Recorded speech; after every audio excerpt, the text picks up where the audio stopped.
Dear students, আশা করি তোমরা সকলেই ভালো আছো। আমার এই চ্যানেলে তোমার সকলেই স্বাগত জানাই।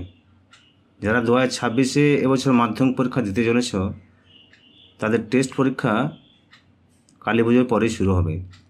এই টেস্ট পরীক্ষায় ইংরাজি বিষয়ের গ্রামার অংশে 3টি ফ্রেজাল ভার্ব অবশ্যই থাকবে। এই 3টি ফ্রেজাল ভার্বের 3 নম্বর সঠিকভাবে পেতে হলে যে কয়েকটি ফ্রেজাল ভার্ব আমি এখানে আলোচনা করেছি সেগুলো একটি মনোযোগ দিয়ে দেখবে, তাহলে অবশ্যই সেই 3 নম্বর সহজেই পাবে। আশা করছি এই ভিডিওটি তোমাদের খুবই কাজে লাগবে।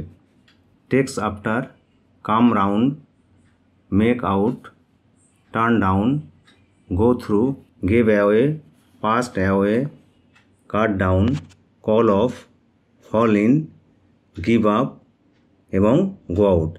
এই 10-12টি ফ্রেজাল ভার্ব তোমরা ঠিকমতো মনে রাখতে পারলেই ইংরাজি গ্রামার অংশে 3-এ 3 অবশ্যই পেয়ে যাবে।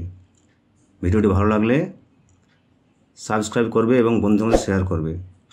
আর ডাউনলোড লিঙ্ক ডেসক্রিপশন বক্সে দেওয়া আছে।